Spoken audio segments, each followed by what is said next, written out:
बोले बात उस समय की है कि जब सृष्टि का प्रारंभ हो रहा था।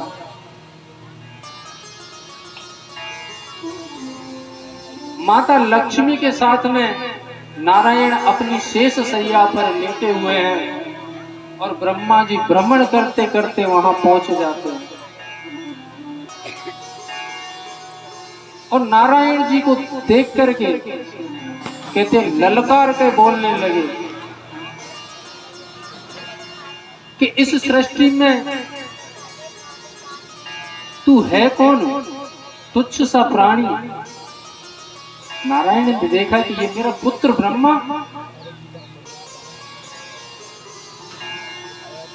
ये ऐसे शब्द कैसे। ब्रह्मा जी बोले तुझे पता नहीं, अपने पिता को प्रणाम नहीं कर सकता तू। ब्रह्मा जी कह रहे हैं नारायण से, अपने आप को पिता बता रहे हैं नारायण का, क्योंकि ब्रह्मा जी समझते थे कि इस सृष्टि में केवल मैं ही हूं और मैंने ही सृष्टि का निर्माण कर रहा हूं। लेकिन ब्रह्मा जी को ये नहीं पता कि मुझसे भी ऊपर कुछ है। और ये सत्यता है कि मनुष्य हमेशा अपने आप को बड़ा समझता है और बड़ा तब तक समझता है कि जब तक उससे बड़ा कोई मिल ना हो। अगर किसी के पास में जरा भी शक्ति बल है तो वो अपने आप को बलवान समझता है, लेकिन वो सबसे बड़ा पहलवान बलवान समझता है, लेकिन उससे वो जब तक ही बड़ा समझता है कि जब तक उसे कोई आकर के पटक ना दे। ऐसे हर रूप में, उम्र में, धन में, हर चीज में अपने आप को मनुष्य बड़ा समझता है और समझता जब तक है कि जब तक उसे सामना दूसरे से नहीं हो जाता। ब्रह्मा जी कह रहे हैं नारायण से, बोले तू जानता नहीं है मूर्ख, तूने अपने पिता को प्रणाम तक नहीं किया, मैं तेरा क्या हाल कर सकता हूँ। नारद जी बोले, नारायण बोले पिता, बोले हाँ मैं तुम्हारा पिता हूँ, मैंने तुमको बनाया है। नारायण बोले ब्रह्मा सच तो यह है कि तुम मेरे पुत्र हो, लेकिन जो माया के वशीभूत होता है वो उसके समझ में नहीं पड़ती, और माया के वशीभूत होकर के वो जिद करने लगता है। जिद्दी तो देखे हैं कि अगर कोई मनुष्य जिद पर आ जाए तो वो अपनी बात को शेर रखता है, अपनी बात को शेर रखता है, यानी सबसे बड़ी। अगर वो गलत भी कह रहा है तो वो अपने मन में सही समझता है, अगर वो सही समझ भी रहा है तो अगले आदमी के सामने अपनी गलत बात को सही करने की कोशिश करता है।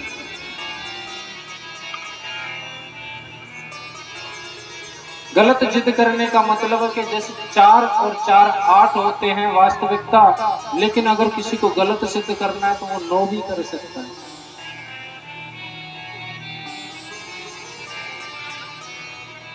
और जिद के वशीभूत वो करके ही मानता है। ऐसे आज नारायण और ब्रह्मा में ठन गई। उन्होंने कहा नारायण ने कि मैं तुम्हारा पिता हूं, तुम मेरे पुत्र हो, और ब्रह्मा कह रहे हैं कि तुम मेरे पुत्र हो। दोनों में आपस में झगड़ा होने लगा। झगड़ा होने के बाद में युद्ध होने लगा। तो कहते हैं कि जैसे युद्ध भयंकर छिड़ने वाला था दोनों में, तो बीच में आकर के एक लिंगायत आकृति प्रकट हो गई। और उस आकृति कैसी थी कि ऊपर का सिरा नहीं दिखता नीचे से, और नीचे का कुछ पता नहीं कि ये कितना गहरा है। आवाज आई कि आप आपस में युद्ध क्यों करते हो, मैं बताऊं कौन बड़ा है। नारायण ने उस लिंगायत आकृति को देखा तो कहते प्रणाम किया, और ब्रह्मा से कहा कि ब्रह्मा तुम भी प्रणाम करो, ये हम दोनों के ही पिता हैं, ये मेरे भी पिता हैं। तुम्हारा पिता मैं हूं और ये मेरे भी पिता हैं। और नीचे चरणों में प्रणाम किया उस लिंगायत आकृति को। लेकिन ब्रह्मा ने अभिमान बस बोले हम क्यों करें, जब हम बड़े हैं तो बड़े हैं, कोई का कर ले, बोला देख लेंगे कौन सा आ रहा। आवाज आई उस आकृति में के, बोले मैं बताऊंगा कि कौन बड़ा है। इसका फैसला मैं करूंगा कि जो मेरे ऊर्ध्व भाग यानी ऊपर का भाग उसकी लंबाई अगर कोई नाप सकता है और जो नीचे की नाप करके सबसे पहले आ जाए और मुझे बता दे वही बड़ा है, वही पिता है। ब्रह्मा जी बोले ठीक है, ये काम हम कर सकते हैं। ब्रह्मा जी से कहा, बोले बताओ आप कौन सा सिरा नापोगे, कौन सा सिरा देखोगे पहले। ब्रह्मा जी बोले भैया हम तो ऊपर का ही देखेंगे, चरणों में क्यों झुके, जब हम पिता हैं तो पिता हैं।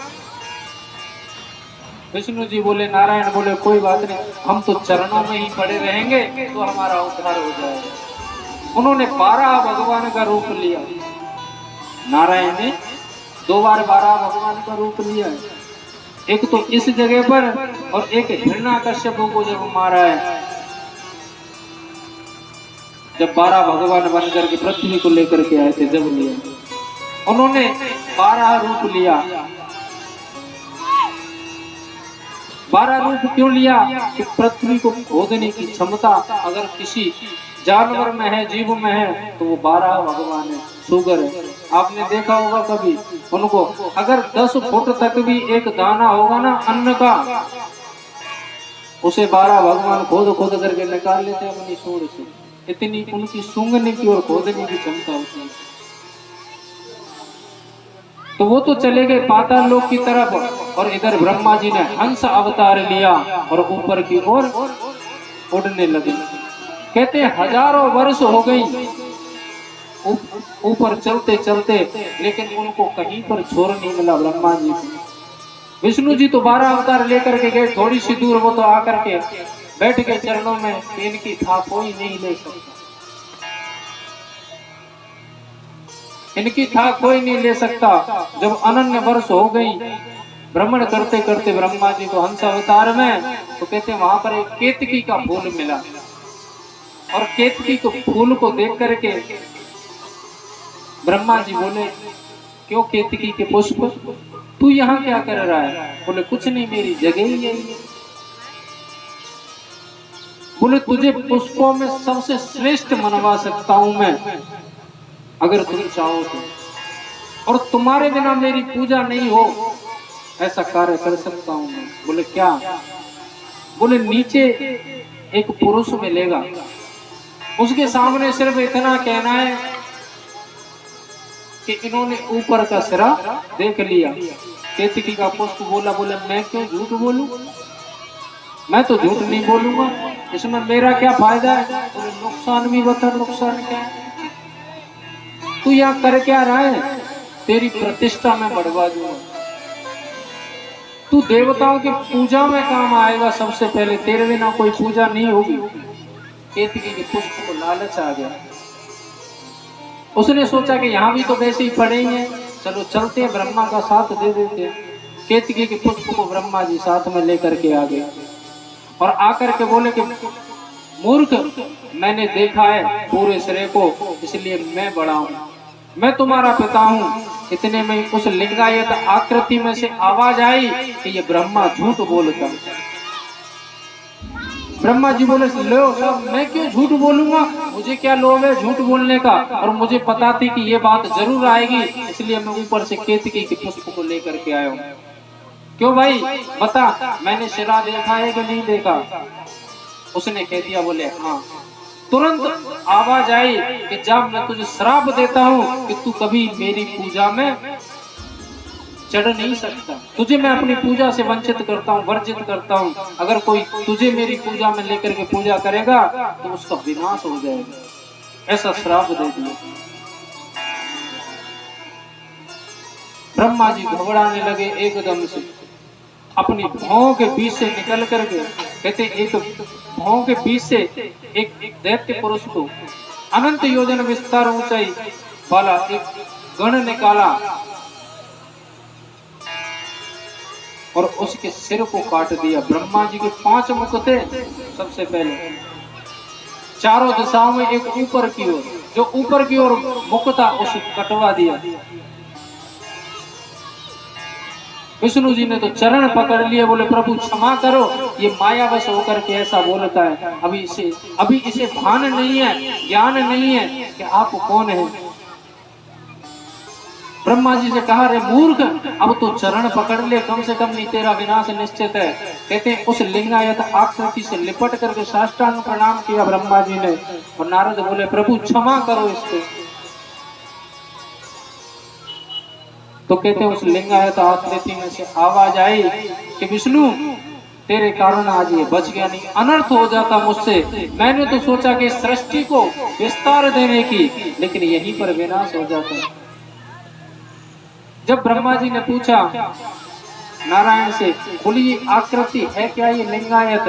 बोले यही तो है, हमारा और तुम्हारा, यानी मेरे पिताजी और आपके दादाजी सदा शिव, वो लिंगायत आकृति सदा शिव थी। और केतकी का पुष्प भी हाथ जोड़ करके क्षमा याचना करने लगा। बोले प्रभु आप मुझे अपनी पूजा से वंचित क्यों करते हैं, मैं कहाँ जाऊंगा? तो कहते हैं आवाज आए कि चिंता ना कर, जहां पर मेरा पांडाल सजेगा उस पांडाल में तेरा उपयोग होगा, लेकिन गलती तो तूने की है। और मैं सर्वप्रथम सदाशिव इस लिंगायत आकृति में प्रकट हुआ हूं, इसलिए मेरी अनंत कल्पों तक इसी लिंगायत आकृति में पूजा होगी। इसलिए भगवान शंकर की मूर्ति पूजा नहीं होती। भोलेनाथ लिंगायत यानी शिवलिंग के रूप में पूजे जाते हैं। जब उन्होंने कहा कि मेरा पुत्र है ये नारायण, और इस नारायण की नाभि से कमल के पुष्प पर तू निकला है ब्रह्मा, और हम मिलकर के तीनों त्रिदेव होते हैं, अगर हम तीनों में से अगर कोई भी बिछड़ता है या हटता है तो त्रिमूर्ति खंडित होती है। तीनों को अलग अलग काम दे दिया। ब्रह्मा जी को सृष्टि रचेता बनाया और नारायण को पालन करता, और अंत में सारा भार ले लिया सदाशिव ने संहार करके।